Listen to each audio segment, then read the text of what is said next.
one nation, under God, indivisible, with liberty and justice for all.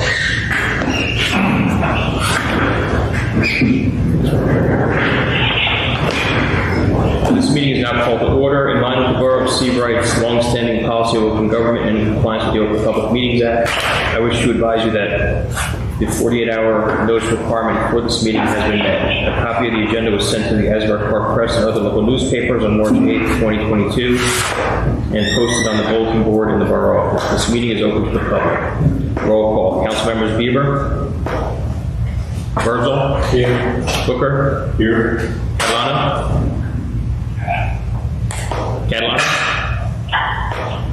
Keeler. Lamia.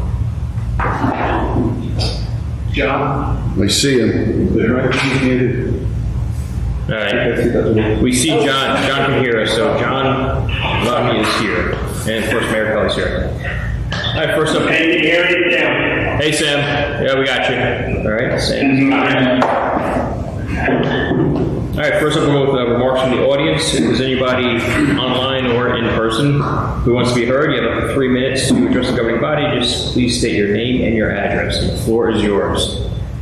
Murphy, I think you're the only option. I don't think there's anybody else in line. No. All right. So we're just going to go right on to our items for discussion. I see our CFO Mike here for a review of the annual budget. So the floor is yours, sir. We're actually going to go through 3 different documents today. So you understand the financial condition of the town, and then we'll talk about the budget, which is the third of the 3 documents that we actually review. First, we're going to review the annual debt statement, which is the smallest document that you have in hand. It's basically just that. It's a description of the capital debt situation within the borough, keeping in mind that this is capital improvement related debt. This is not operational related debt. So while it's called debt, it's kind of sometimes makes people think differently than what it actually is. This is capital debt, which is money that you borrow to undertake capital improvements and spread the cost amongst time. There's a number of reasons why you spread the cost amongst time, one of which obviously is affordability, being able to, you wouldn't be able to undertake some of these things within your budget. Secondly, is spreading the cost amongst those who actually benefit from the improvement. So it wouldn't make sense to do a $3 million sewer project this year and make the taxpayers who happen to live in town this year spend the entire $3 million. If it has a 40-year useful life or a 20-year useful life, you spread that cost amongst that useful life, which then allows it to be fairly paid by those who benefit from the improvement. So the borough's debt situation is described in the middle of this page. There's several numbers you'll see. One is the school purposes debt. First, you'll notice that the local schools have 0 debt. That's attributable to Seabright. That's a good thing. Secondly, is the regional school district. $1,064,824 debt. That's a complete deduction because it's the school's responsibility to pay that. The school has the capability to pay that, so that doesn't count against our net debt. Next is our utility purposes debt. And that's the debt from beach utility and sewer utility.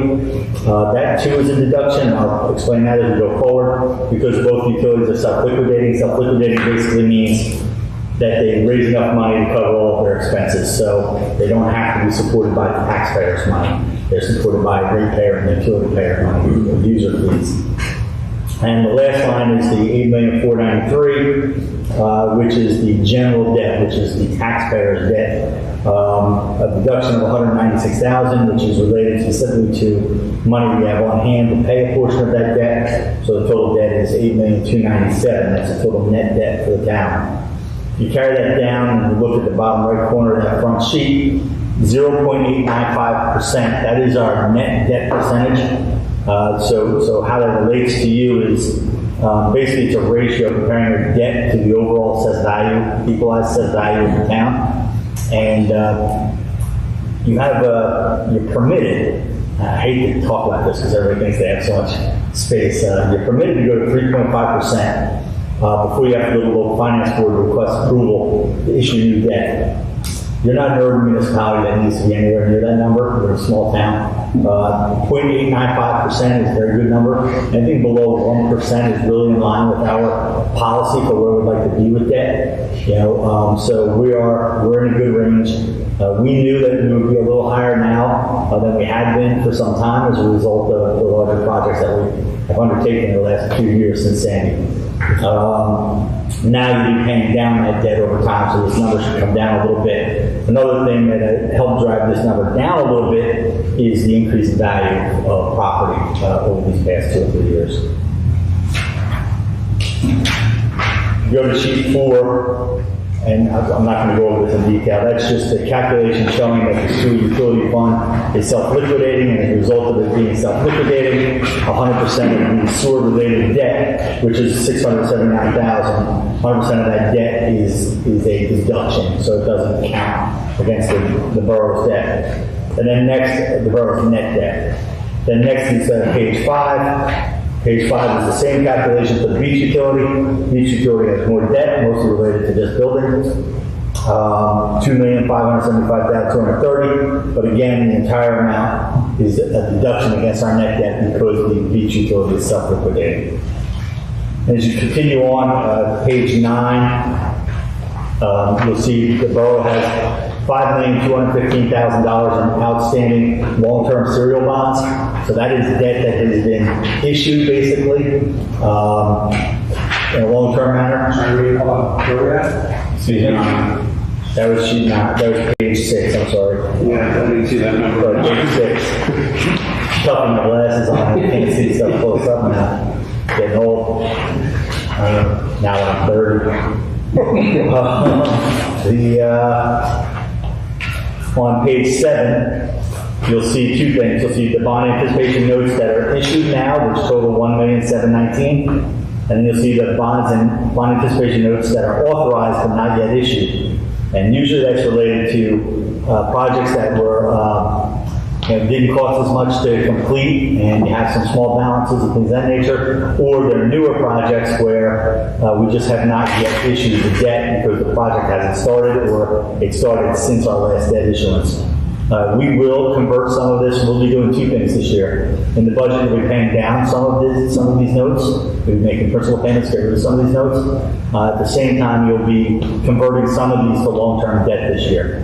So this year, we've been waiting to get a real final number from FEMA on what we'll recover on the buildings before we converted all of the building-related debt to permanent long-term debt. We've done the bulk of it. The bulk of what we knew was going to be our share has already been converted to long-term debt, but there's still some notes out there that have to be converted to long-term debt once we get our final numbers from FEMA, which should be very soon.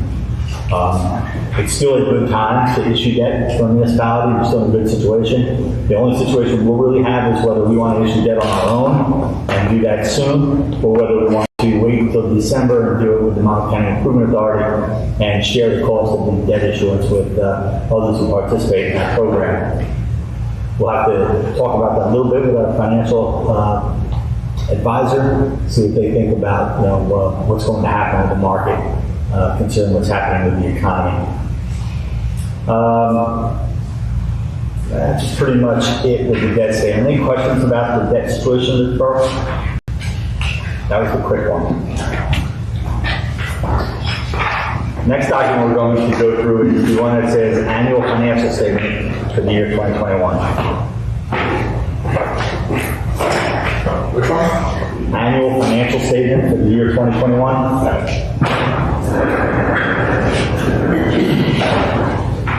Are they with me? Okay. So we're going to go through this as well. On sheet 1, the number that's important on this page is at the top of the page. You'll see our net valuation taxable for 2021. It was $862,356,689. Our new is on sheet 2. I don't know if it's actually on your sheet because the assessor had to fill this information in. I don't know if it's on your sheet, but the new, if you'd like to write it in on sheet 2, At the bottom of the page, you'll see municipal certification of taxable property as of October 1st, 2021. That new number is $976,000,800. It's on there. That's there? Okay, I wasn't sure if it was there. All right, so that's a $153 million increase in the rateable base in town, basically the taxable value of property. It's about an 18% increase in the overall value of property in town.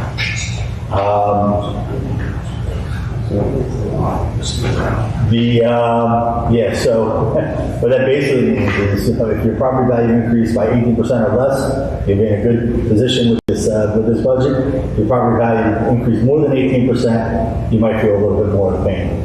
So next section I'm going to go through, and we'll go through that as we go through the budget and talk more specifically about how the budget will impact people. We're going to skip all the balance sheets and go to sheet 6B. I just want to explain the various trust funds. On sheet 6B, these are all dedicated trust funds, which means the money is raised for a specific purpose and can only be used for that purpose. And some of them are required by state law, some of them you made a local decision to create the accounts. First one is the Public Defender Trust. That's basically money that comes in through the court and is utilized by those who need a public defender. It's used to pay the public defender. As you can see, as a result of our shared service agreement, we don't really pay the public defender, so these funds are kind of older funds that have been raised in prior years that remain on our account should we have to begin paying the public defender at some point. Next one is Division of Fire Safety Penalty.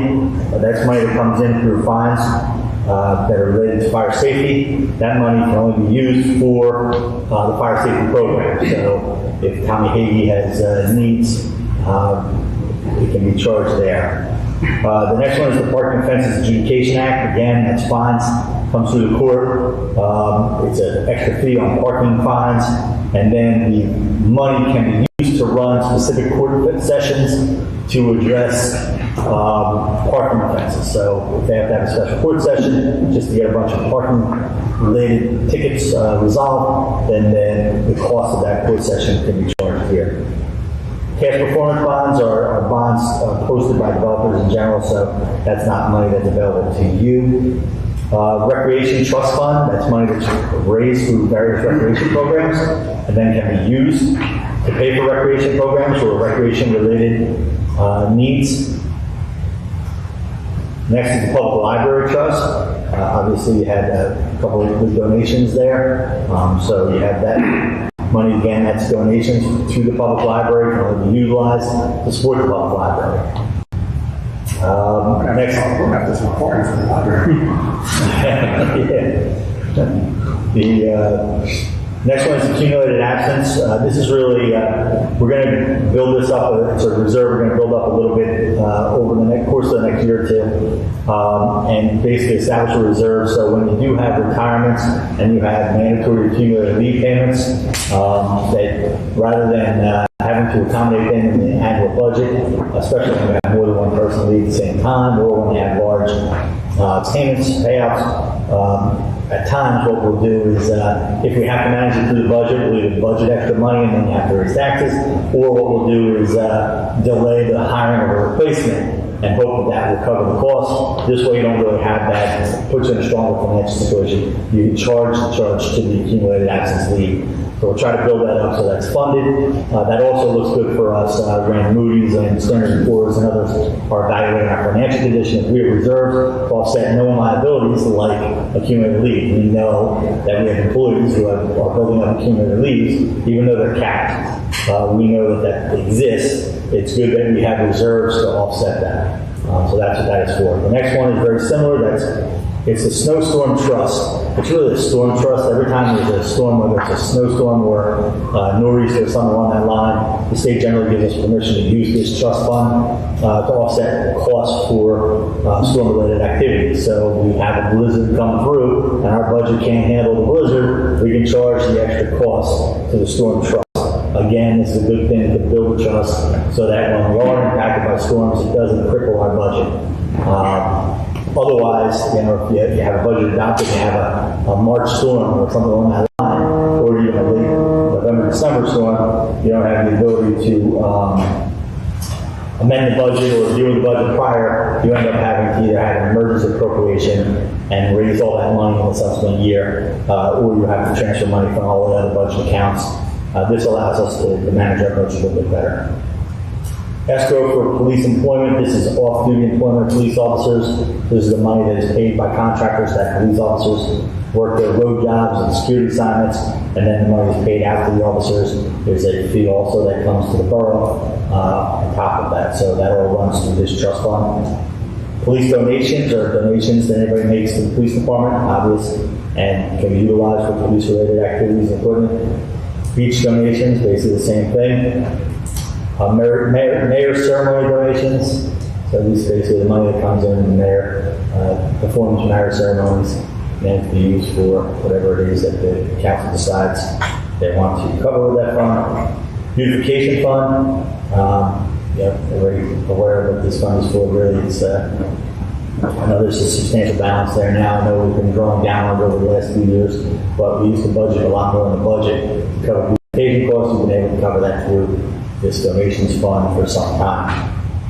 Public relations, that was money that was being raised through your newsletter and being used to pay for public. It can still be used for any public relations related activity. 4th of July celebration, that's been around since the bicentennial 4th of July celebration. So it's the same $700 that's been in there for 20 years. So if you are having a 4th of July celebration this year, maybe you want to use the $700 to close the account. Or maybe you want to raise money for your 4th of July celebration and create some activity in that account. So there's been some conversation about that as far as we're talking to Chief and others about if we go to sources for those funds there. And if we did that, that would be a place to put that money until we used it then. That's correct. Okay. That's correct. Just if we send out a newsletter, we can use that 7,800 or 75. Yes, you can. Now this one, standard acceptance of concession requests. This needs to be utilized, so if there's a SAMU-related improvement that's still outstanding, if it's anything that you had to do that turned out not to be covered by FEMA, or something on that line, or something that you need to do to be better prepared for a future storm, this $15,000 really needs to be utilized. Unemployment trust fund, that's money we have to set aside, obviously, to cover unemployment benefits. Law enforcement trust, that's money that the police department receives as a result of certain types of arrests. Money comes back to the police department through the prosecutor's office. It can be used by the police department for non-budgetary types of items. All those purchases have to be approved by the prosecutor's office. Tax sale premium. Can we use that for that breathalyzer? Yeah, there's not enough money there for that, but Not a little bit off of it. typically they will allow that there, but typically they'll direct you to the junk driver enforcement fund to offset a breathalyzer. Tax sale premium, that's the premium paid on tax sale certificates when once they get it down to zero, and then they build big premium amounts. The premium goes into the trust fund. If they foreclose on the property or if it's redeemed within 2 years, they get the money back. If they don't, then the borough can take the money into their general fund. Most of that money gets paid back to the investors. Developers escrow is exactly that. The money developers put up to cover the fees related to their developments. Same thing with the escrow account, which is basically the old developers escrow, which will be canceled at some point. And then the Affordable Housing Trust, which is relatively new for you, which is the fee, the total fee placed upon development, then used for rehabilitation projects. Can we merge those two escrow accounts and We can't merge them, but what we can do is we can clear the older escrow out. yeah, just clear the line item? Just the unemployment trust, where does that come from? That comes from our budget. So we budget money for unemployment and it gets transferred to the trust fund. So it's not used, how much can you build up in there? Well, what will happen is we build up money in the unemployment trust, we'll budget less. So we used to budget more in the budget, but as it's not being drawn down, we'll budget less unemployment. So. Any other questions about the trust funds? All right, let's go to sheet 10.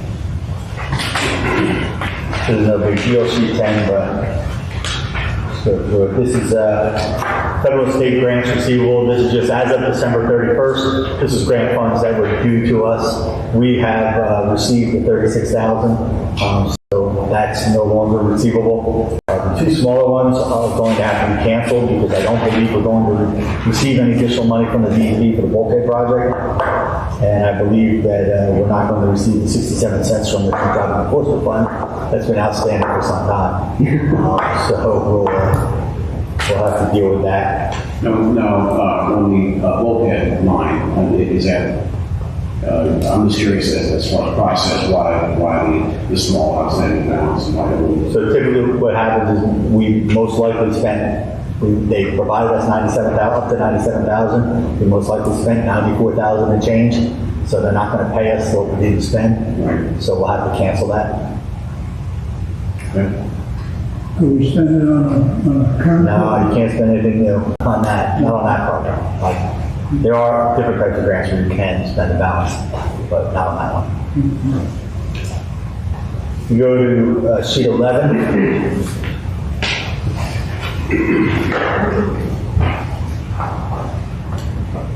Okay, these are grants that some of them that can still be spent on various things. These are balances, these are appropriated balances in various grants.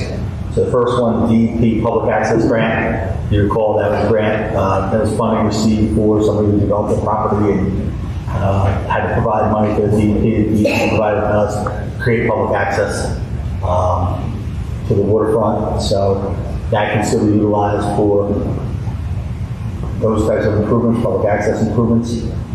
Alcohol Education Rehabilitation Fund, that's really used by the court. Body Armor Fund, that's used by the police fund to replace body armor. Improvement Grant, that's an old grant. OEM just needs to use that money. It's an exercise improvement grant, so whatever kind of exercise, preparedness exercise they do or something on that line, they just need to use the balance there. That's only $262, but they have to use the balance of that. Same thing with Comcast Technology, that's administrative, anything technology related, you can utilize that balance for that $1461. Clean Communities Grant, I think that one's one everybody's most familiar with. You basically use that for various sanitation, refuse, cleanups, and things of that nature. So they're going to pass and use that for garbage cans, and use it for dumpsters, and use it for cleanup projects and things of that nature. Domestic Violence Training Grant, that's a police department related program. New Jersey Clean Shores, that's $719 that needs to be utilized. That's just for beach cleanup. So $719 can be used for any type of beach cleanup. It just needs to be used and cleared out. Recycling Tonnage Grant can be used for anything that promotes recycling or helps you improve your recycling program. Distracted Driver Incentive Program and Quicker Ticket Program. I've asked Wayne to follow them both up with the chief. It appears to me that these programs were carried out and most likely charged to the budget. So these grants would probably be canceled to the budget, to the general fund, but we'll have to find out. Drunk Driving Enforcement Fund, that's the one, there's not much money in there. That's the one that would typically cover a breathalyzer-related costs, anything related to drunk driving enforcement. That next one, the state and local has emergency operations plan grant, Slay Hop grant. It's only $84 left. Again, OEM just needs to use that. Stormwater regulation, that was for storm sewer system mapping and investigation of infiltration. So if there's still storm sewer related mapping or improvements that need to be done, I know it's not a lot of money, it's only $6,800, but it needs to be used. So it can only be used for mapping now? Now, it can be used for mapping, investigation, technically not really for repairs. Not really for repairs. We use to offset engineering costs related to that, but And we can use it for our check valves as well. Well, for the engineering fees that will be on there. And the backflow preventers themselves. Okay. So yeah, let's earmark that and try and get rid of the project. That domestic violence training grant, that's just something the police can, so it's very specific how they can use that program. Probably should have been used years ago, but most towns, the program was funded, and got kicked off, and then basically wasn't much follow-up. The program, in most cases, didn't utilize their grant funding. It was across the board. I have a quicker suggestion that I would have for that, and it's really the process. But one of the boards that I sit on is Laney, Pinnacle Lines Around, and that's that kind of, there may be an opportunity potentially for some training, et cetera, with an organization like that focuses on that particular issue and provides care and housing, et cetera, for women and children and families coming out of situations like that. Maybe there's a training that could be set up potentially with them or somebody else to utilize those funds and get our office restoration training.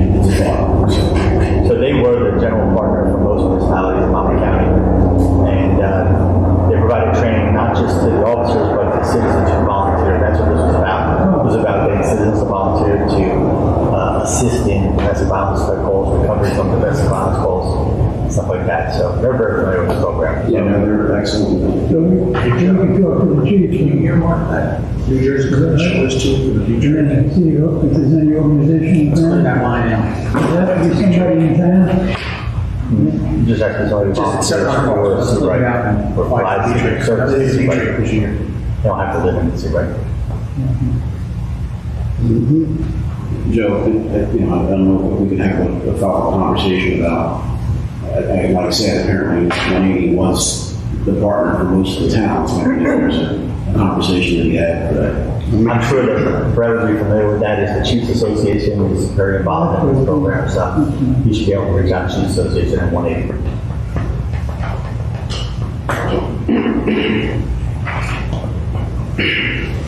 Right. Just one last thing, is stormwater regulation. Yes, What was that? that was for mapping and investigating infiltration, stormwater infiltration rooms, sewer infiltration into the stormwater system. We're gonna try Cross connections and things like that. We're going to try and mark that for the check balance on that project. Who is? Go to 11.1, a couple more of them. That CDG project, I'd asked for a review of that last year. We're gonna have to follow that up. That project's complete, correct, Joe? Right, that was the bathroom project, It is completed. and we drew our money down, so this is probably actually due back to the current fund balance. So I have a note for Wayne to follow that up. Pedestrian safety grant is the next one. That's police department related. NJEDA streetscape. Mike, can we apply that pedestrian safety to crosswalks? Gonna have to talk to the chief about what was in his application for the pedestrian safety program. And typically these are for enforcement related programs, so they have to go out there and they typically they have a police officer step in the crosswalk and people don't stop. They have somebody else pull them over and write them. So it covers the cost of the police officer to do that. That's generally what this is related to. We might have to use that this summer. And then they have, I don't want to say it's that simple, but if I'm talking in simple terms, it's something on that line. I'm just going to today because somebody's not paying attention. NJEDA Streetscape, that's just the balance of money that you received to do the streetscape program. The next two you're really going to have to cancel, the temporary bulkhead and bulkhead 1, they just have to be canceled. That will offset the loss that you're going to have from canceling the revenue on that. Assistance firefighter grant, there's only $492 left in there. I believe that was for fire equipment. They can use that balance. Fire 1 camera grant is pretty much done. And then the 91 cents will just cancel sometime very soon. All right, we move to sheet 12. There's a couple sheets in from 11.1. And these basically are grants that came in after the budget was adopted and were not amended into the budget last year, so they'll be part of the 2022 budget. So just so you're aware, the Clean Communities Grant Recycling Tenant Grant, as a matter of fact, we received an additional Recycling Tenant Grant check just the other day, so that'll be added to the 22 budget as well.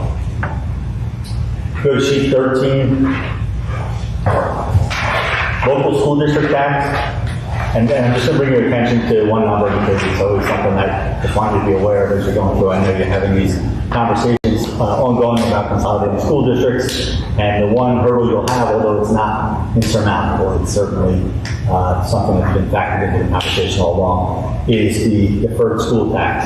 So you'll recall, well, I don't know how many of you recall, and Jack and Joe definitely will recall the days where the state reduced state aid to municipalities, and they told you for the state aid they reduced, you had to defer your school tax, and that basically artificially built the surplus and allowed you to maintain tax rates, so that way you couldn't blame the state aid for tax increases.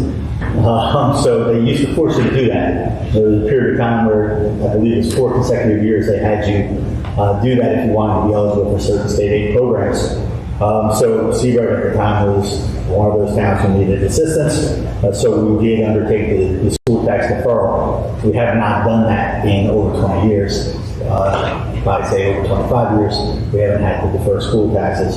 But that deferral does exist. So if the school were to close tomorrow, or if we were to leave the school district or whatever else, we would have to come up with that $258,000 to cover the difference in that deferral. That's just on the local school district. Then you go to the next page, and it's the same situation, but it's $910,000, which is the regional school district deferral. So if we were to leave the regional school district, one of the things we'd have to do is come up with that $910,000 on our own. Now, more than likely, they would allow us to issue, I don't know if they would allow us to issue a fiscal year adjustment bond to do that. It's possible that they would, but otherwise we would have to recover that possibly through taxation, which should work fine if you're actually going to transfer to a much lower cost school system. So it should be all right. But you wouldn't, so what it basically means is you wouldn't recognize the full savings of transferring to a new school district in the first year. It might take 2 years or 3 years for you. How long will we have to pay that back? That's a one-time payment. So what it is because our fiscal years are different. So because the town's year ends on December 31st and school ends on June 30th, basically what the state had us do was say, well, you collected the taxes, well, you do taxes from January 1 to June 30th that you don't have to pay in this year. So you can defer a portion of that, put it in your surplus, and then come next year, the same thing will happen again because you're always 6 months different. So the theory was we could never catch you because we'll be here in perpetuity and schools aren't going away. So unfortunately, fortunately maybe that's not the case. And So that has to be paid at one check. yeah, that'll have to be paid over 6 months. So what'll happen, what basically it is, it's covering the difference between the amount you collect and the amount you actually will have to owe the school. So the first year, our tax rate, our recognized tax rate wouldn't be so great if we change our school system. So like I said, we will certainly work that into, we've had this conversation about the process, how we're going to fund that over whether it's 1 year, 2 years, or 3 years, to assure that it's not an increase for changing schools, it'll be a decrease, but you might not realize the full savings, full value of it in the first year. Gotcha. Okay, thank you. And not to get off subject, but the plan acknowledges that, so we really don't save money for the first 3 to 5 years. Yeah, I kind of figured, Okay, sheet 17. Now we're getting into how the 2021 budget operated, basically. So at the top part of the page is the statement of general budget revenue. So this is the revenue portion of the budget. And basically what it shows you, if we go down the line one by one, is we anticipated $612,000 in surplus, and we realized $612,000 in surplus. The various miscellaneous revenues within the adopted budget were $1,216,266. We realized $1,364,000, so that's an excess in revenue of $148,000. Next line basically shows the grants that came in during the year, which we amended into the budget, which is really the body worn camera grant, $36,684. So then the next lines down will show the receipts from delinquent taxes. So we anticipated that we would receive $327,000 in delinquent tax revenue. We received $341,000, so that's a $14,000 excess. And then you go down to the bottom line before the totals, and you see total amount to be raised by taxation. We had anticipated that we would raise $4,720,000 in current year taxes. We had a good collection year, so we collected $5,019,672. So $299,000 was in excess of what we anticipated. So in total, the budget generated $461,960 in excess revenue over what was anticipated. So that will factor into our operations, which I'm going to show you in a second, which ultimately determines what our surplus is and how we'll carry that into next year.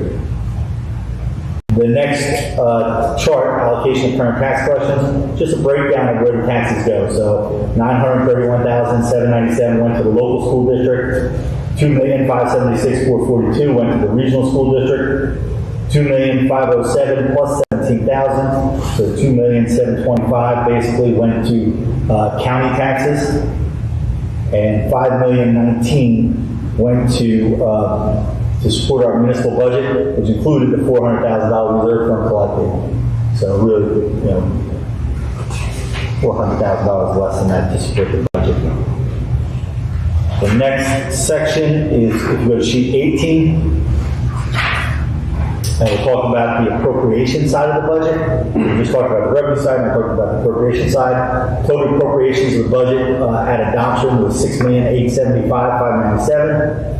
We amended the budget to bring in the body armor grant for $36,684. So the total budget at the end of the year was $6,912,000. We expended $6,083,490 plus $400,000, which is the reserve fund collected.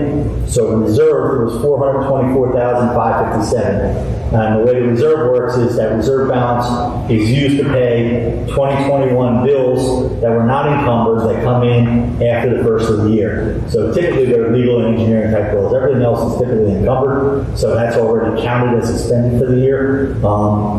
I don't expect that we'll use a large portion of that $424,000. Usually, maybe 20% of it gets expended. The balance will remain throughout this year, and then will lapse back into operations, back into fund balance. And we'll talk about that in just a second. And then at the bottom, you see $4,233, which were balances that were canceled. That's basically rounding issues within the debt service payments that automatically get canceled. So all this will be reflected on sheet 19, which is the results of operations. So we'll go through that again. So the $148,000 is the excess revenue from within the budget that we just reviewed. The $14,042 is the excess delinquent tax collections that we just reviewed. $299,672 is the excess current taxes that we just reviewed. $4,233.59 is the canceled budget appropriation we just reviewed. $252,000 is miscellaneous revenue not anticipated. So that's like the cell tower lease and a couple other things. I'll show you in just a second what they are. Then the next item is $382,236, which are prior year appropriations elapsing. So that's the 2020 budget, that reserve number. So as you look, last year's reserve was 424, 2021 reserve 424. We're probably going to be about this same number next year. So everything on here so far is something that is likely to occur again next year. Nothing was extraordinary outside of normal operations, although I will say the unexpended back appropriation reserves for 2021 are a little bit higher than normal, mainly because a lot of expenses were avoided because you weren't providing the same services as a result of COVID, and some expenses were covered by COVID-related grants that going forward may not be covered by COVID-related grants. So that's a little on the high end, but consistent, could be consistent again for next year. Then the next number down the bottom left, that's $752,000. That's money that we loan our other accounts. So our current fund loaned money to our capital account and some other accounts So that is actually goes against our fund balance for this year. However, when that money is returned this year, that money will go back into our fund balance. So when we look at our fund balance number, technically we can say, well, we're going to return the $752,000 this year, so we have $752,000 more in surplus than what this sheet reflects. But for the sake of reviewing this document, we'll go with the number that's on the sheet. So if we go, the next page is sheet 20. This is just a breakdown of those miscellaneous revenues that came in that are not anticipated. You have a sale of borough property for $36,000. That's something that will not likely happen again for next year's budget. Uniform fire safety, that's probably consistent with what we normally do. Fees and permits for health is consistent. Police off-duty administrative fees is consistent. The cell tower lease is consistent. And miscellaneous other is generally consistent. So I would think that we're putting ourselves in a position where it's likely that we'll replenish our surplus based upon the budget that I'm proposing, and based upon financially where we are, it's likely that we will be able to, especially with the consideration of additional or adjusting some fees. I think that I'm pretty confident that if it's me sitting here again next year, which I assume it will be maybe one more time, that I will be able to tell you that we will replenish our surplus, and we're still on the same strong fiscal ground that we've been on for the last number of years. So if we go to sheet 21, top of the line, which is the line most governing body members always like to get to first, which is the surplus. The balance coming into last year was $3,055,000. As you saw, as we just talked about this previous sheet, we generated $422,000 in surplus last year. We used $612,000 in the budget to offset taxes. So technically, we're down $200,000. We're at $2,866,000 is our fund balance now. So that is our current fund balance. But as soon as we return the $752,000 in loans that we've made for ourselves into funds, we'll actually be at about $3.5 million, a little bit more than $3.5 million. So our fund balance remains strong for a town our size, which is a very good thing, because that's one of the reasons you're able to recover from storms and incidents like that, as you did last time. If you go to sheet 22, sheet 22 is just basically a calculation of current tax levy. So the important number there is down on line 13. You had a 98.52% collection rate. I know I still have the report from Trish. It was a little long, but it's still good. It's still excellent. The collection rate is excellent. The 98.52% collection rate, so that means 98.52% of all taxes were paid on time, paid prior to the end of the year. That helps you replenish surplus, helps you maintain a stable budget. And it was good because we're coming off a slightly lower number the previous year, generally COVID related, so it seems that everything's back where it should be. Go to sheet 26. This is the delinquent taxes. So we came into the year with $353,000 of delinquent taxes from the prior year's levy. Then we collected the majority of that, and we came into the year, we collected $341,000 of that, and then our balance, so when you add in the new levy, our balance, our current delinquent taxes that we're going into next year is $170,000. So it's basically half of what it was last year. So you had a 96.64% collection rate on the delinquent taxes, which is also consistently good. So that allows us to anticipate in the budget $165,000. That's the downside. So last year's budget, because you had so much delinquent taxes outstanding, you're able to anticipate your budget much more than you can now, because you can only anticipate a portion of what's actually outstanding. So we'll see that when we look at the budget. Okay, if we go to sheet, let's skip over here. Sheet 31. We're going to talk a little bit more about our bonds and notes and debt.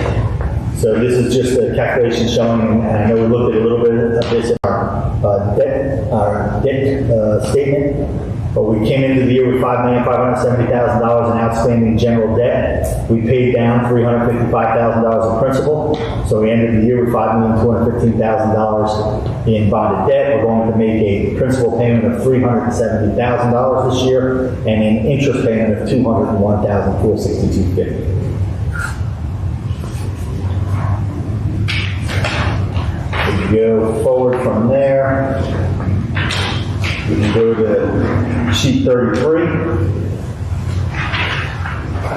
And this is the breakdown of the notes that exist. And this is the short-term debt. So as you can see, there's $39,000 in note outstanding for reconstruction of East Ocean Avenue. And then there's $1,679,000 for the construction of the municipal complex.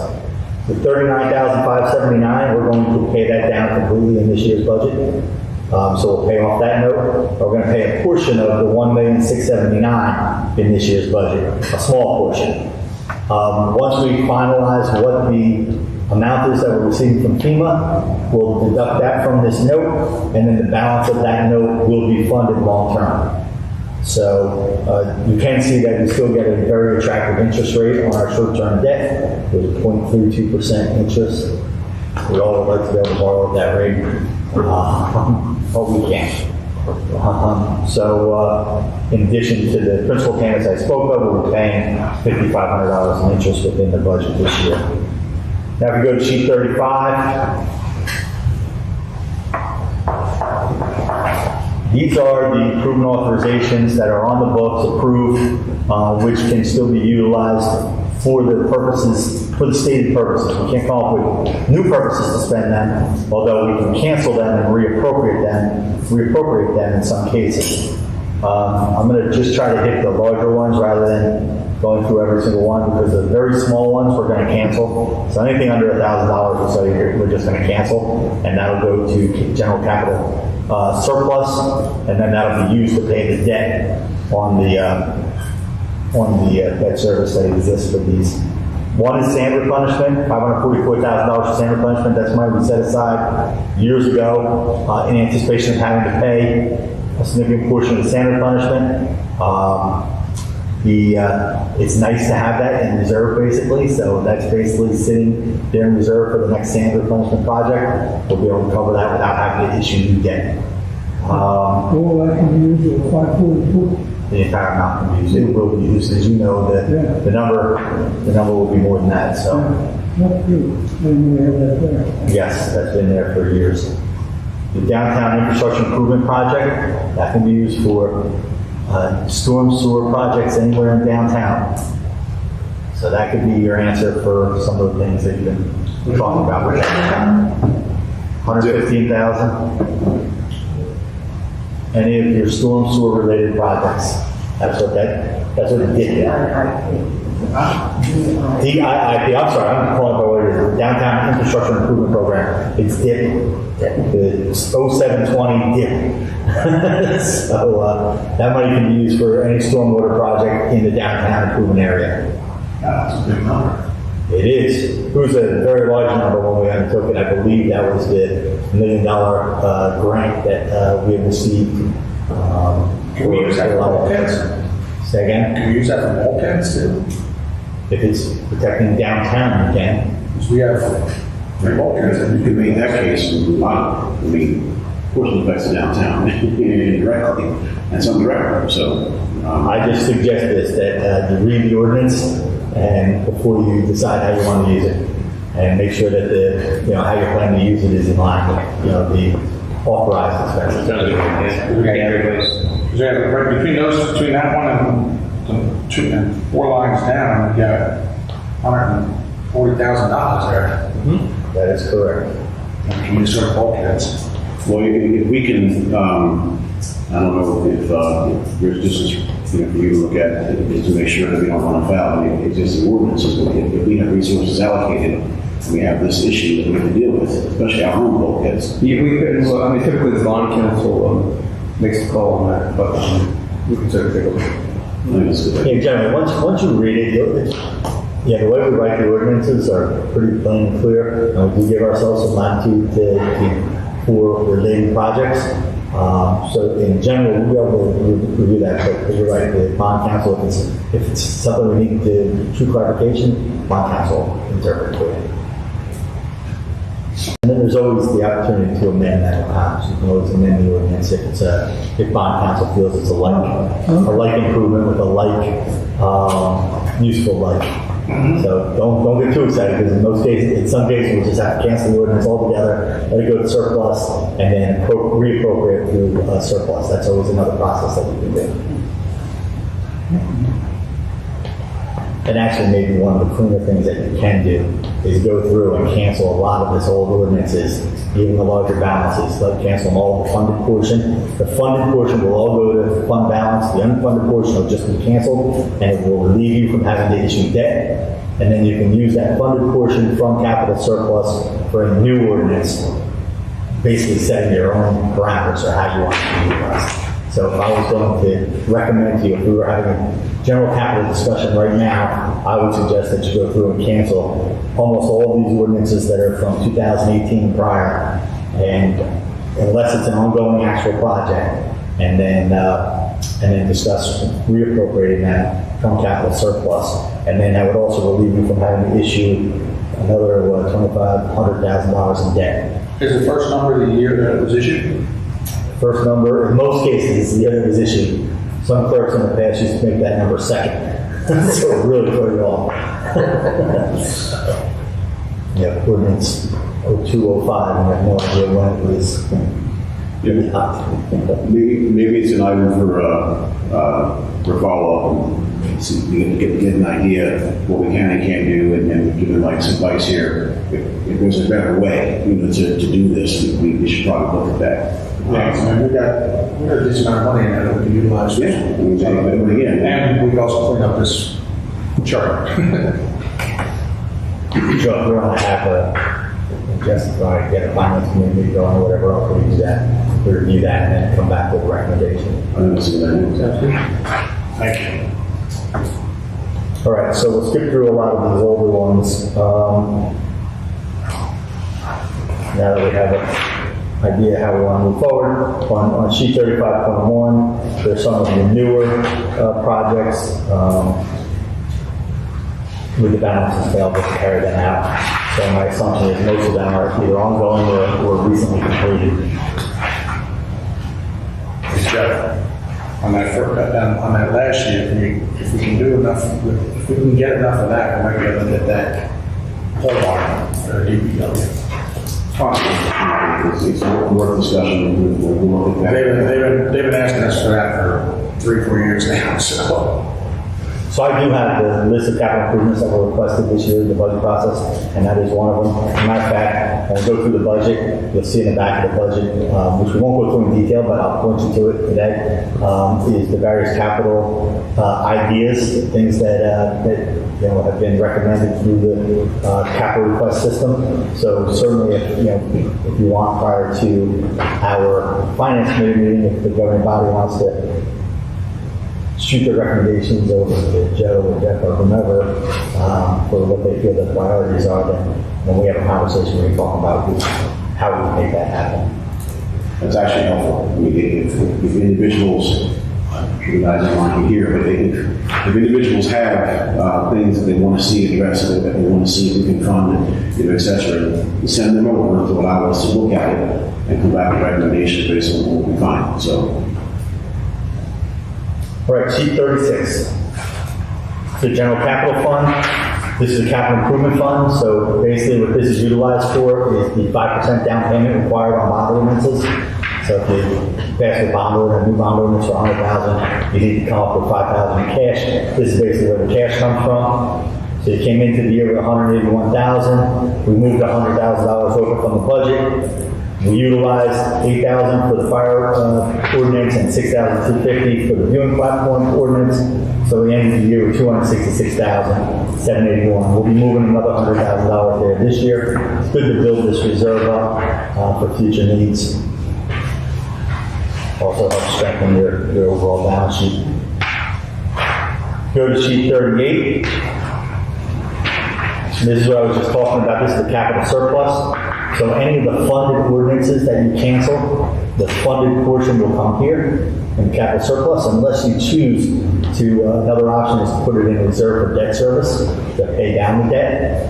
So that's another option of what you can do with that. You can also put it in capital surplus and decide that you're going to appropriate some of it for new projects and appropriate some of it to pay debt.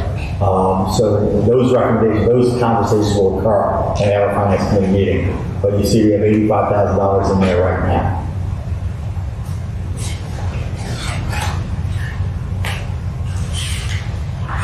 That's it on the general portion of the financial statement. Now we're going to the sewer utility. So if you go ahead to sheet 44.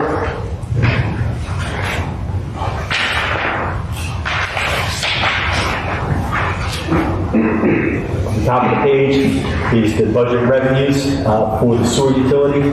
So what you'll see again is we anticipate $156,000 in surplus and realize that amount. We anticipated $689,000 in rents, and we received $761,000 in rents, so that was created $72,000 excess. We anticipated additional sewer charges of $41,000, which we received. And then we had miscellaneous revenue, and I anticipated $17,433. So in total, the revenue side of the budget created $90,000 in excess revenue, which will be utilized in the operations section, which we'll go over in a moment. The bottom of the page is the appropriation side of the budget. So it's an $886,400 budget. We expended $829,000. $55,938 is in reserve. $1,200 was canceled. So if we go to sheet 46 and go to the top of the sheet, you'll see a breakdown of the operations within the sewer utility. Last year, and this is a good sign, the sewer utility has been trying to work back to this status somewhat. So you'll see the operations at the top. The excess revenues in the budget were $90,000. The unexpended balance of appropriations canceled, $1,200. Unexpended balance of 2020 appropriation reserves, $94,000. That's an extraordinarily high number, considering, especially since this year, our total reserve balance is only 55,000. So we will not replenish that $94,000 again next year. We won't get that number again next year. But last year, we had $185,807 in excess operations. So if you carry that down to the next chart, which is operating surplus to utility, I don't know why it says utility.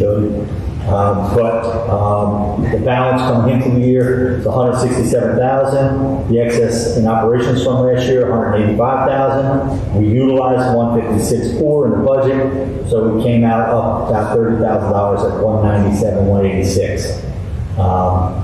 We did introduce another incremental increase in the sewer rates intentionally. That's a long-term plan that we've had to recover from the difficult times that the sewer utility had recovering after Sandy. So again, the sewer utility remains self-liquidating, so that's a good thing. We go to sheet 49. This is the sewer utility related debt. We came into the year with $575,000 in outstanding serial bonds. We paid down $20,000, so we ended the year with $555,000. We're going to pay $20,000 again this year and $22,000 in interest.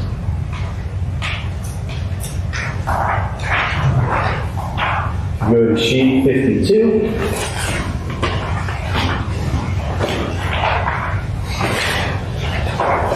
Sheet 52 is the outstanding, the open capital ordinances within the sewer utility. You see a couple old programs. Again, might want to cancel the balances of those programs. I would strongly suggest actually canceling the 11, 14, 17 programs. 13, 21, I'm assuming that is actually 21, 13. I'm not sure. The numbering seems backwards to me. Well, that is that's 13, 2021. That's for those. Oh, so here's the second The number. relining project, right? Right, but what do you think the American Rescue money for? So here's the second number on this now. Well, I know that one is. Yeah. All right, so that's a project that you just approved last year. We continue on. We'll switch ahead to the beach utility, which is on, I'm sorry, no, we're still on the sewer utility. Go to sheet 53.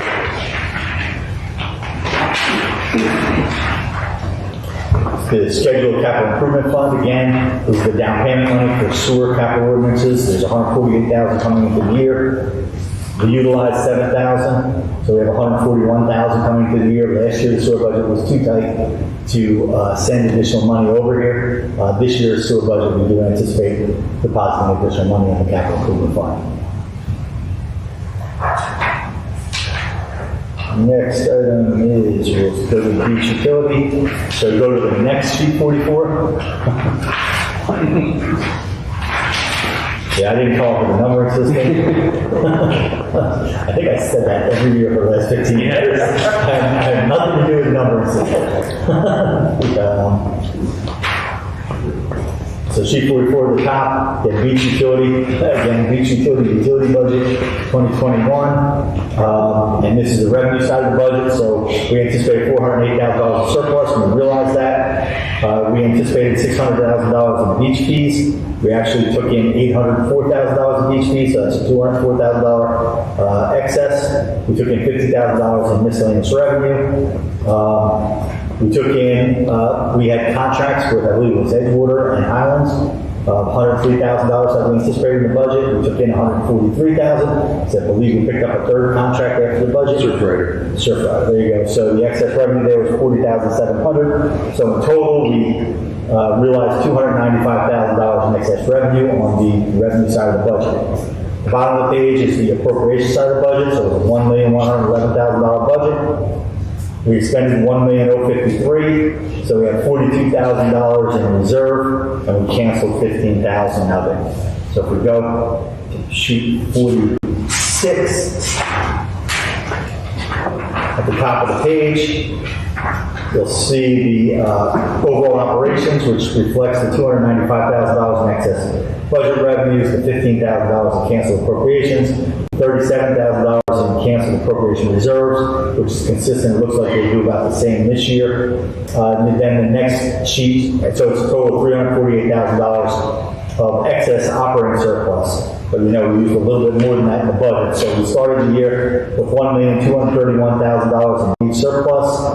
We generated $348,000 in the budget. We utilized $408,000 in the budget, so we ended the year with $1,171,000 in surplus. And keep in mind, that's a high surplus for this budget. So we are trying to set this aside in various reserve accounts so that we utilize for future beach improvements, things of that nature, and to balance things out. I don't think we want to be in a situation at some point where you're forced to reduce beach fees or something on that line because of the surplus balance of the carry. So your assessment is that the surplus that we currently have now, is it a little high, or is it right in line where it should be, you think? I think it's very strong for the size budget that supports it. That's what I wondered, given this other budget. Doesn't mean I want to expend it. It means that I want to set aside appropriate reserves for future use, which you'll see when we talk about the budget. When we go to the budget, you'll see one of the thoughts for how to use some of that. Without the Alrighty. And it's very legitimate use. It's not just trying to set money aside and set money aside. Sheet 49 is the beach utility debt service.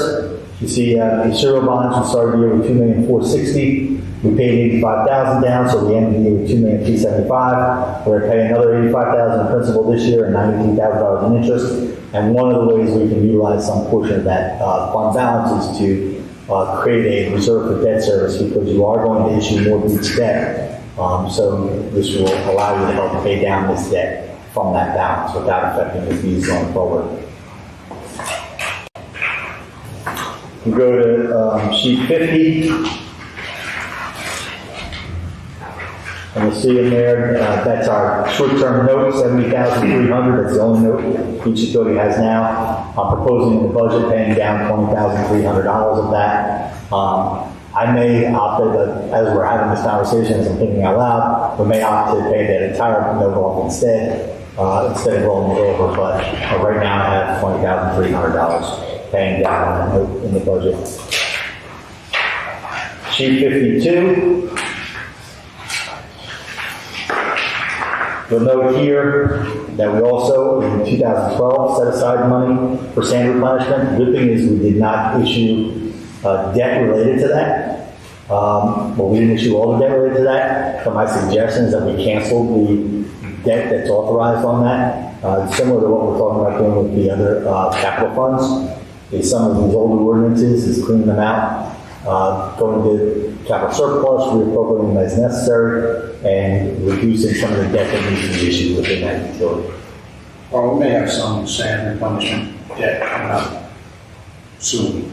We just talked about it, yeah. They don't know if they're gonna, if the federal money will cover the local share.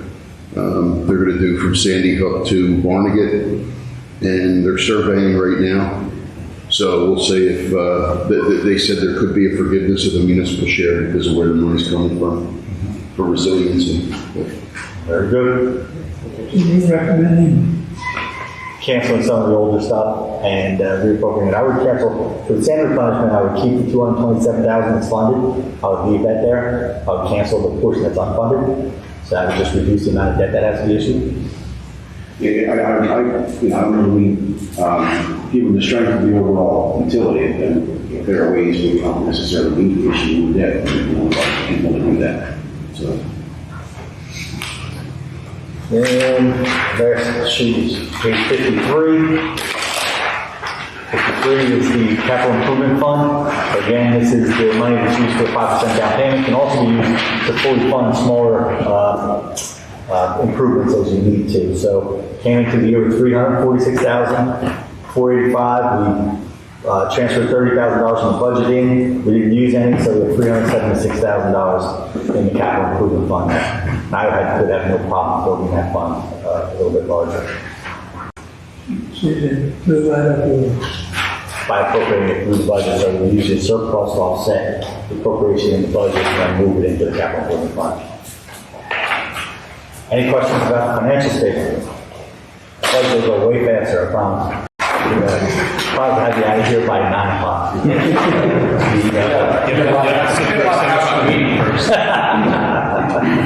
Sounds like we got a lot of action in here. Not really. It's simple stuff. It's just you got to get consensus to get it done, and we will. I think we'll work through that. So Yeah, we'll figure out the finance committee with your recommendation. Yeah, I think all the committee heads further, and I know Kevin heard his, your talking points, I think some grants and other stuff to tap into. And I think probably take Mike up on your suggestion of finance committee meeting, not a bad idea. And we'll help people go along. Number two. all right, so I'll give you the overview of the budget first, real quick. I'm just gonna. So this is not on the budget document, but I'll email this to everybody later. I don't know if I did email to Joe. I didn't email to Chris, I don't think. So basically, I have like a cheat sheet of where we are and what's happening with the budget. The amount to be raised taxation for 2021 was $4,720,000. The proposed amount to be raised by taxation in this budget is $4,905,602.03. So that's an increase of $185,602. Again, we know the assessed values increased from 822 to 976. Our tax rate last year was 54.8 cents per hundred. We're proposing the tax rate this year to be 50 cents or 50.3 cents technically. I might actually get down to 50 cents even, but 50 cents. So that's a decrease of 8.28% or a 4.5 cent decrease in the tax rate. So what that does, in total appropriations, last year total appropriations were $6,912,281. This year total appropriations are $7,015,690. So it's an increase of $103,000 or 1.5%. So it's a tight budget. It's not, there's no real, and there's everything that was a large increase was offset somewhat else by cuts. Since our meetings, we've cut several $100,000. So I know a lot of people walked out of those meetings thinking that, times are going to be great. Times are going to stay consistent with what they've been. I think the borough's been doing great just as they are. So So it's about a 1.5% total appropriation increase. What that does to the average home, so if the average home, last year's average home was $673,482 was the value of last year's average home. The average home this year is $751,000. What this would do is on an average home that saw that increase from year to year would have an increase in taxes of roughly $86. If you had a home that was valued at $700,000 last year and it's still valued at $700,000 this year, it'd be about a $315 decrease in taxes. You know that the town is reassessed in 20% portions. You're going to have a mix of property owners in town. You're going to have some that saw no increase because their assessment has not been adjusted. Those people are going to see a decrease in taxes.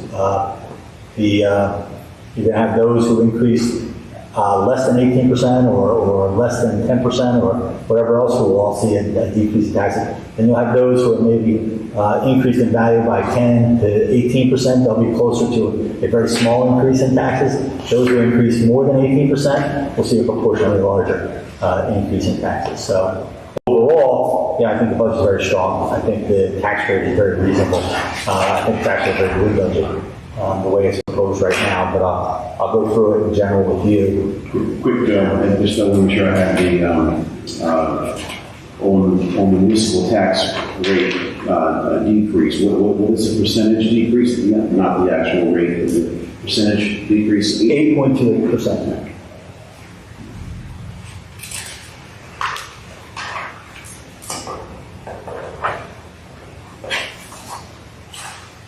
I'm just so you know that it's matter tomorrow.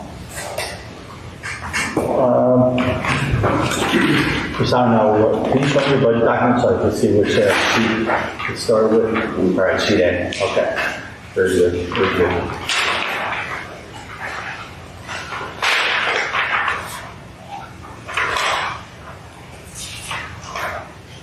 All right, so just go through the budget relatively quickly. Hit some of the high points really. On sheet 3, you'll see we're anticipating a 96. I'm sorry, I'll leave sheet 3. In the middle of the page, you'll see that we're anticipating a 96.59% tax collection rate, and we're looking at $380,000 as reserve fund collected. Last year we had a $400,000 reserve fund collected. There's one way to cut it back a little bit. I might adjust that back to $400,000 as I do these final adjustments, just to allow us to build a little bit more surplus through current tax collections. But that's where we stand right now. Is this rate a 3-year average, Mike? It's not a 3-year average, but it's in line with what we've been anticipating from year to year. It's lower than, we're collecting taxes closer to the 98% range. And I will always anticipate a lower amount to help replenish the surplus.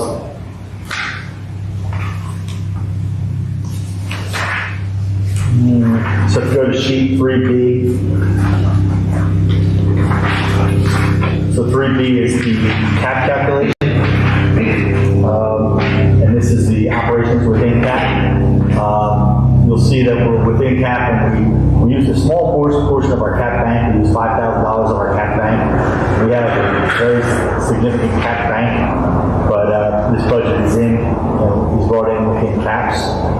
If you go to 2 pages ahead to sheet 3-levy cap. 3-levy cap. So you'll see this is the 2% levy cap. This is the cap that everybody really cares about. This is the amount that you can increase in taxation. What you'll see here is basically we've applied a small amount of levy cap bank, $8,480, to stay in line with the 2% levy cap. And if you go to the next sheet, sheet 3D, you'll see where we are, because the overall levy cap is even after that. We have $350,647. So what that basically means, doesn't mean we have a bank somewhere with $350,000 in it. What it means is we could increase taxes by an additional $350,000 and still be compliant with the law and not have to have a referendum to increase taxes. So we have $350,000 cushion between what we're proposing in the tax rate versus what we're actually capable of proposing. Now, some of that will fall off this year, so that $67,000 for 2019, that'll fall off this year, so you won't have that again. going forward. So we still are in a good position as far as what our flexibility is to address issues as they present to us. Go to sheet 4. This is where the budget gets started really. So there's 3 right columns. The first column under anticipated, there's 2 columns, 2022 and 2021. 2022 is the budget that we're proposing today. 2021 is the last year's for comparison's sake. And then realized in cash in 2021 is the operations from last year, what actually happened last year. So you see, we're anticipating $630,000 in surplus this year compared to $612,000 last year. It's a small adjustment. Again, if I adjust the reserve fund collected, I might increase that use of surplus. But it's sort of like a, I don't know, it's 6 of one, half dozen of the other. Then license fees, we're looking at $41,000 compared to $42,000 last year. Other licensing fees, we're anticipating $12,000 compared to $11,000 last year. Municipal court, we anticipated $125,000 last year. We expected that, the post-COVID court fees would start to return to some level of normalcy. Prior to COVID, I think our number was closer to $300,000 that we took in court fees each year. I don't expect that we'll go back to that $300,000 anytime soon unless things really change. The way the municipal courts operate now, you really aren't seeing the same revenue that you used to see through the courts. But we're hoping that we get back to $125,000. That will have a full year of operation of the court. So we're anticipating $125,000 again. Interest and costs of taxes, we're anticipating $35,000, same as last year. Parking meters, we're going to anticipate $640,000 compared to $500,000 last year. That was a discussion you had amongst yourselves. It's based really on what the actual collections are last year. The anticipation is that you will adjust the fees, and that will allow us to generate surplus there again going forward. Now, on the parking, the figure that you have here takes into consideration the increase that we have put into place, or it's just based on current activity? So I can't do it based on the new fees until you actually adopt the new fees. Right. And it's my understanding it hasn't happened yet. Well, either way, you're proposing what we collected last year, so chances are that it's going to be a little bit higher if we added up. Well, the hope is that they are. So the hope here is that I'm anticipating $640,000 based on last year's collections, and that your new rate is going to allow you to generate surplus similar to what you did last year based on the last year's anticipation of $500,000. Okay. Interest on investments, deposits, obviously down. Go to sheet 5, that's our state aid. I would say, so it's our state aid, we did receive our state aid certification today, and this number is correct. It's not changing. It's the same as it's been for 20 years. And I know you have your agenda set already for tonight, whatever else, but Senate Bill 330 passed unanimously passed the Senate. And what it would do is reconstitute the energy receipt tax back to the full amount that existed in 1998, I believe it is. For you, that would be close to double the amount of state aid that you receive now. There's an assembly bill that was introduced.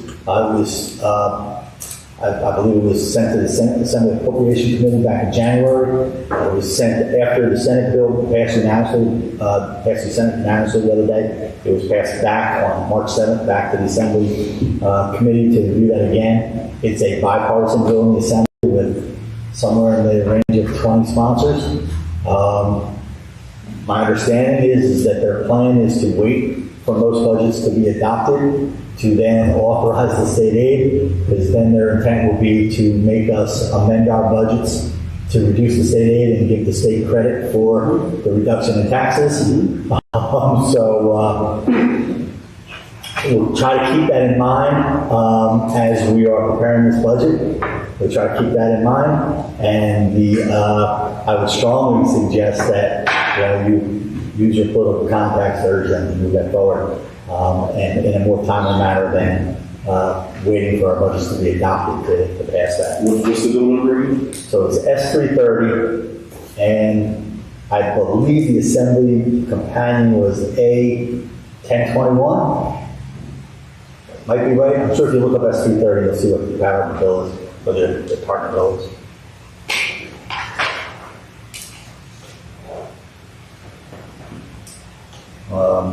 But I think it's sponsored, the primary sponsors are Herb Conway and Weber. So you have, Obviously, there's a special there. So. So you'd say our message then should be, pass it now, don't wait so you can get credit for it. But either way, pass it either way. Even if they're gonna take credit for it, pass it, just get it back. That's basically a double that number. So here's the deal. What they're proposing is restoring the energy receipt tax to the full 740 million or whatever it was back in '98. What they haven't done is release the actual allocation for each municipality. But if we look back to what our 1998 numbers are, it was almost double what we're receiving now. So, it'll be somewhere along that line. Sheet 6 is our uniform construction code fees. We're going to anticipate 85,000 again, same as last year. I do anticipate at some point the construction fee revenue will come back to normalcy, the pre-COVID numbers.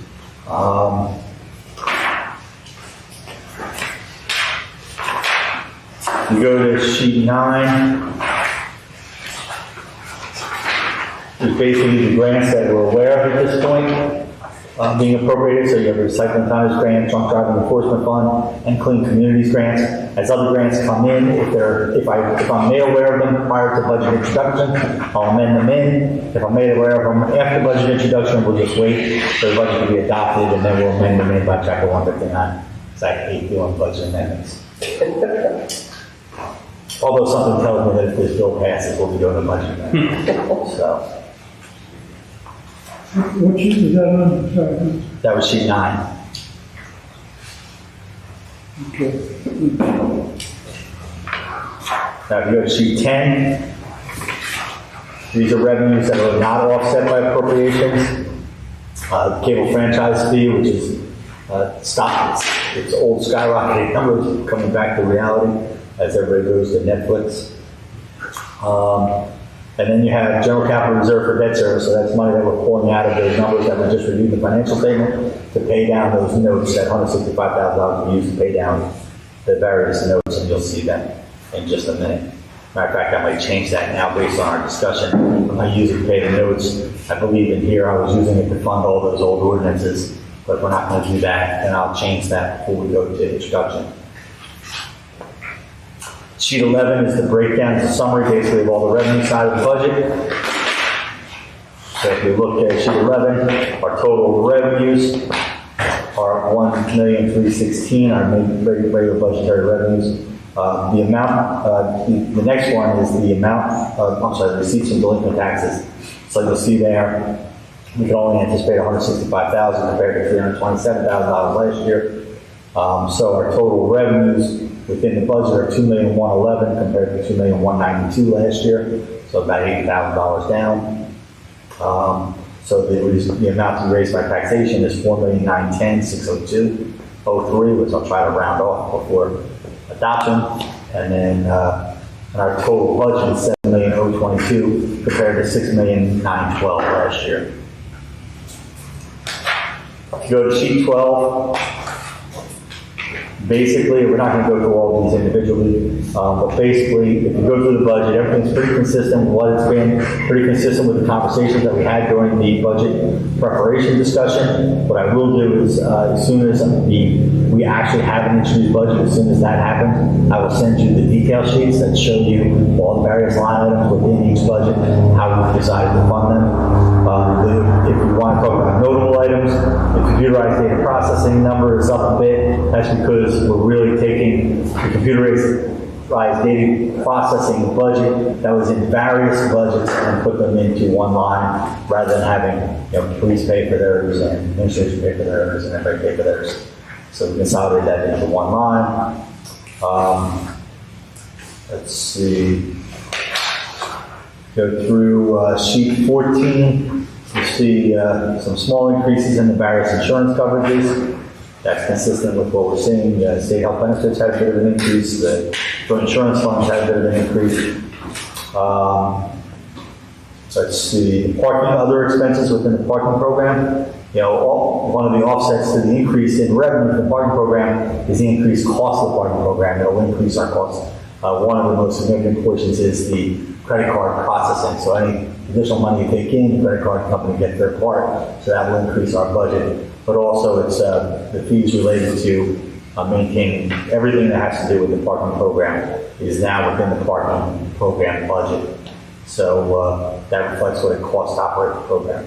Do we, it's sort of related, do we have an idea as to how many years we have left on those kiosks, or and when we might be able to do an app-based system? I know we talked about that. We did talk about it. I'll get you an answer to that. I think we have 3 years left. I think they were originally 5 years. No, you mean the useful life of that? Yeah, and then when it would be practical? When we first got consider it, doing an app. they estimated about a decade when we first got it. They figured maybe about 10 years with some maintenance along the way. Okay. I'll ask John Arias. And what are we at, halfway in?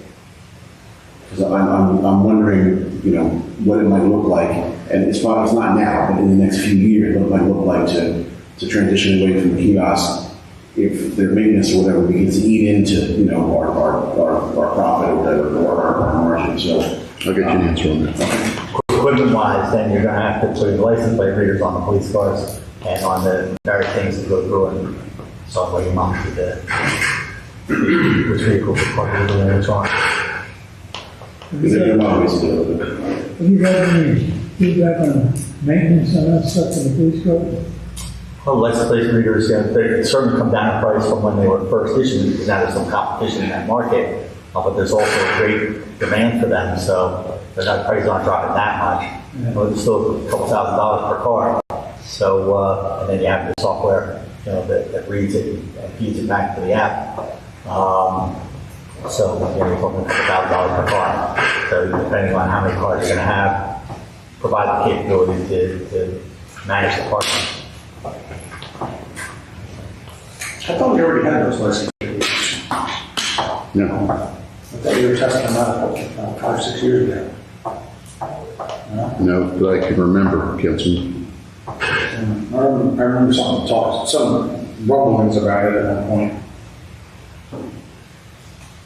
And let's see, we continue through the budget. Got a slight bump up in the fire department budget, mostly related to repairs to the vehicles. Which page are we on? Sheet 15.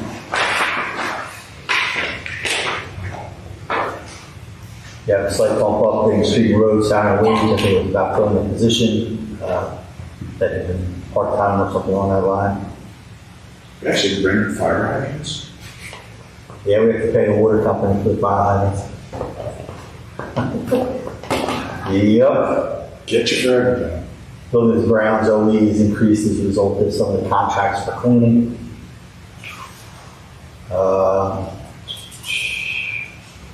On sheet 15A, recreation program, other expenses. That increase, I believe, had to do with, get their mind on that one. Were you going to do the refinishing the floor in there? I think it could be the floor in there, because I believe we put the fireworks under celebration of all events. Let me just take a look. I meant to ask you about you just mentioned it as far as fireworks. I know he was going to come to you and ask for, and to talk about how we fundraise it. Is that reflected? So there's money in your budget. You have, your celebration public events budget is usually $2,500, and this year it's $15,000. Yeah.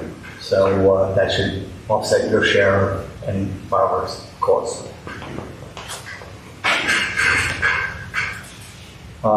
Let's see, so yes, that must be the improvements to the building for recreation.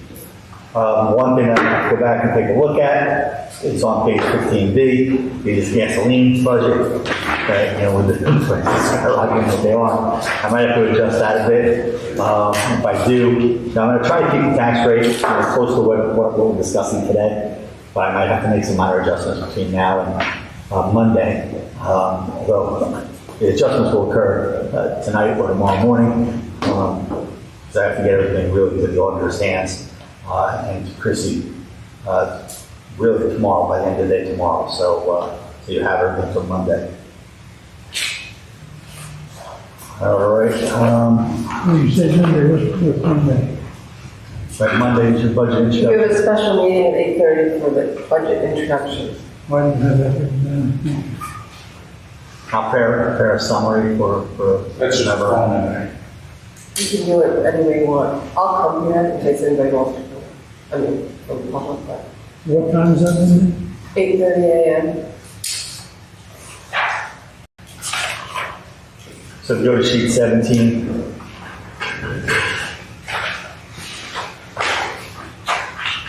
You'll see a couple things. You'll see the 2 payments to the trust funds, like snow removal trust and the accumulated accidents trust.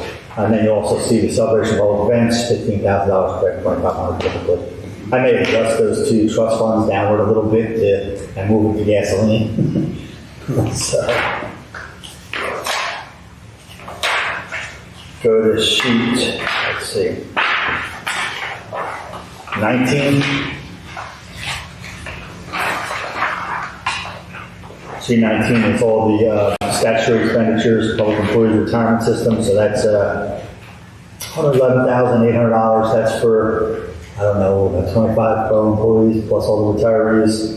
Then the 383,161 is for the police officers, retirement portion, so your total statutory expense is $618,000 compared to $580,000 last year. Nothing you can really do about that. Let's see. Sheet 22.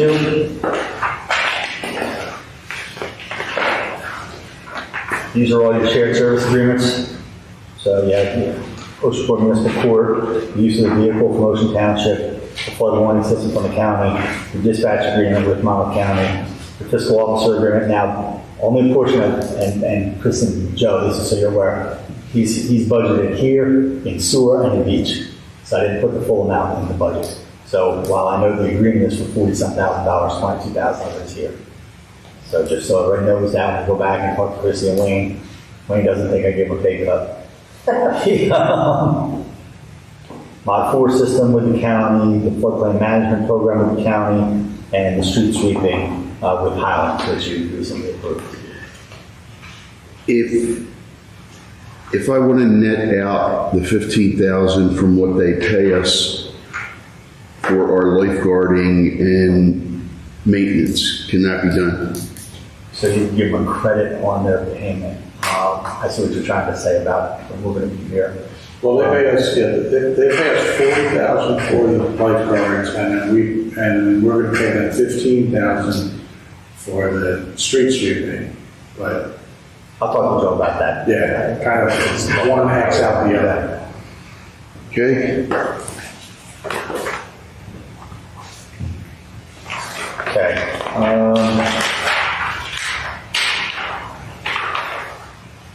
Sheet 24 just reflects the same things that you just saw a minute ago, the grants. This is the appropriation side of the various grants that we have, as well as $10,000 for matching funds for grants. Should we get new grants that require a match. Sheet 26 is the $100,000 that I said we're going to move into the capital improvement fund, same as last year. Sheet 27, this is going to change a bit. What I'm going to do is that whole bottom section where I have a whole bunch of ordinances listed, I'm going to cancel that, and we're just going to use it to fund the 2 notes that you saw. I'm going to use the same amount. I'm going to use the same amount that's appropriated here, and I'm going to use it all to fund those notes. So all those ordinances are canceled. Most of these are going to be canceled instead, so we won't have to fund that side, so we won't have to issue that. It is a cost saving.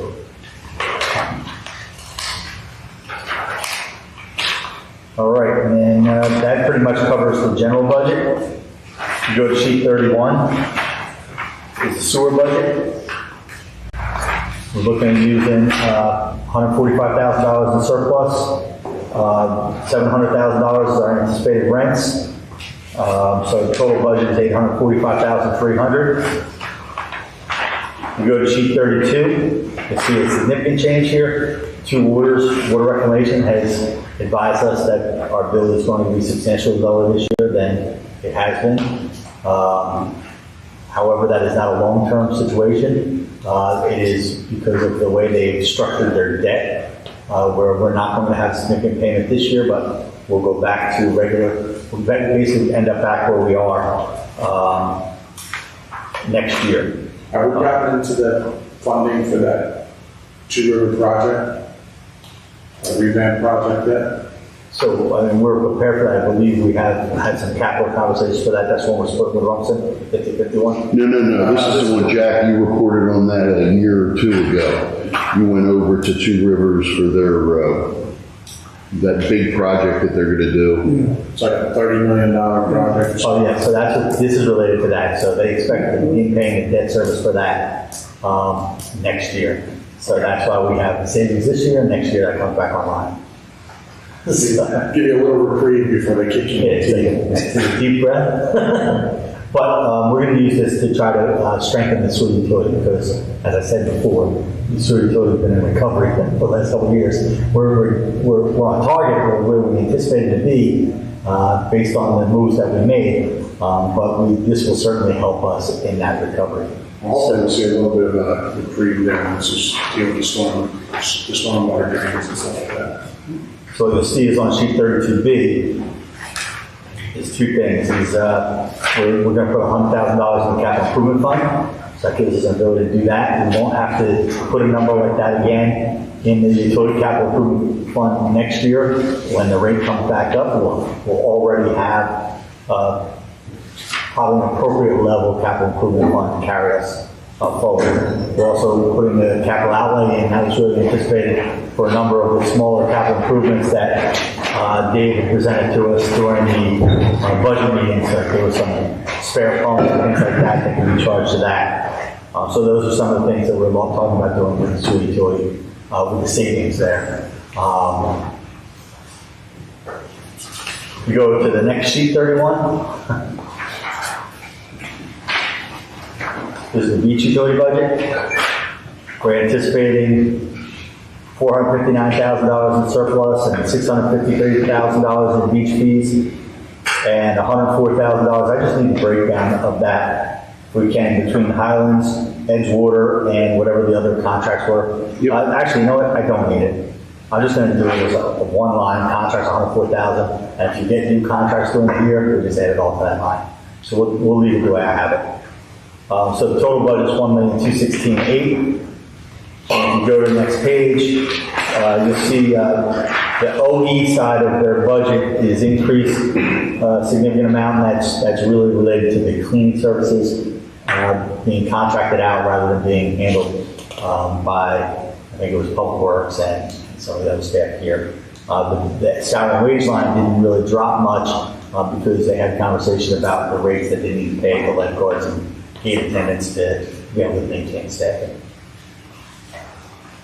The sheet 32, you'll see that we've taken a similar move here. So when we're talking about the sewer surplus, beach surplus, if you look under the capital improvements, we're going to put $30,000 in the capital improvement fund, $50,000 in the capital outlay.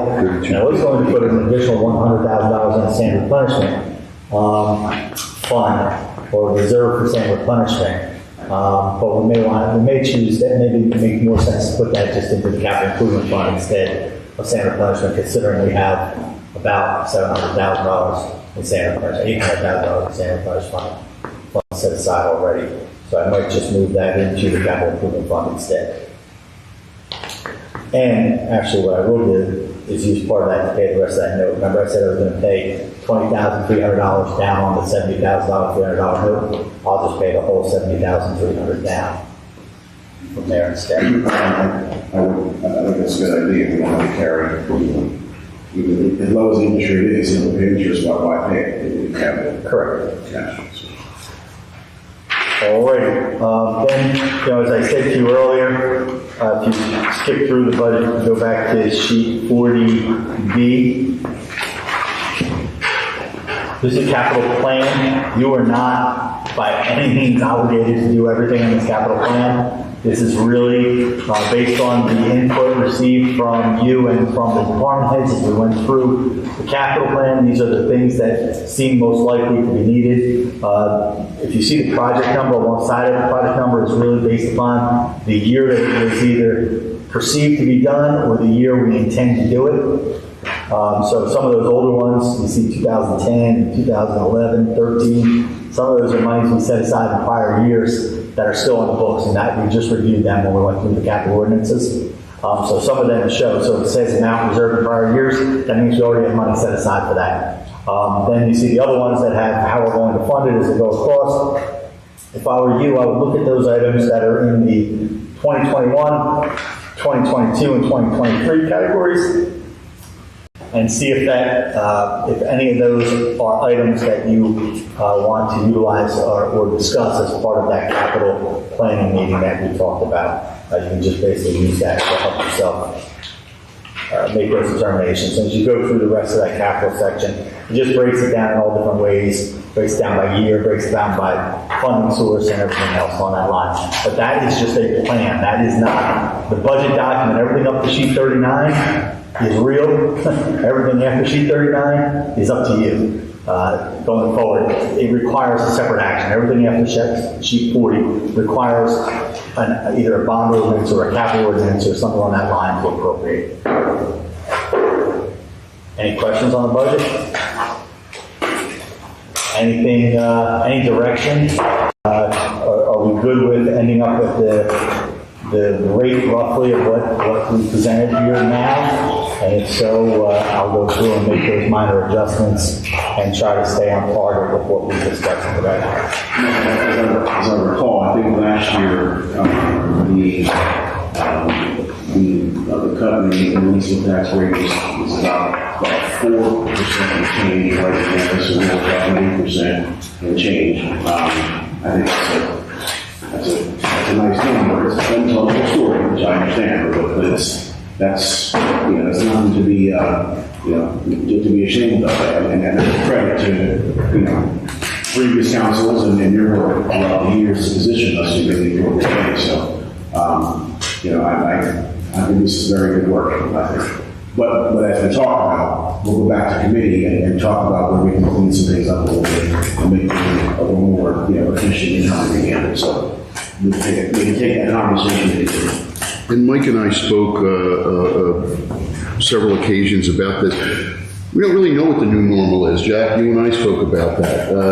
We had Sandy, our revenues were decimated, we spent money on buildings, in came COVID, beach revenues went way up because there was nothing for people to do. We still don't know what our normal is, today. So Mike, with Mike's help, this is a prudent budget. Not everybody gets what they want, but it's a maintenance budget that keeps us going and keeps us improving. Yeah, but like Jeff said, there are definitely, and Mike pointed out, there are definitely a few areas where we can clean things up a bit. Absolutely. Kind of close out some older debt, or some older ordinances, as you suggested, and shuffle some money around, and maybe get a couple of these wish list items. It's only a call for it, because Mike, as always, makes it very easy for us, and I can just just the crumbs to have something really just do a little bit of work. We just have to remember that the crumbs are there. And Exactly. Yeah, thanks, Mike, for putting the budget and presenting. Nice job. Yeah, you explained it very well, make it very nice, digestible, of course. Very good. John, do you have any questions online? No questions. Good job. 10 minutes to spare, Mike. You guys gonna tell the police chief to cut his budget? Yeah, I only by 50%. You should have got here earlier. It's all right. We switched to 5. the numbers were flowing around. We're like, yeah, she's not here running. The fire department's killing it now. It's nothing like. Any other questions for Mike? No, Mike, thanks again. Thank you. Actually, let's just officially adjourn this meeting. Would anybody like to make a motion to adjourn this budget meeting? All right, council members, Virgil, Yes. Booker, Yes. Catalano, Yes. Hewitt, and Lamb. Yes. All right, so we're all sticking around, like in 10 minutes, we're gonna kick off our 7 o'clock regular council meeting. No time to get pizza. What's that? I said, not time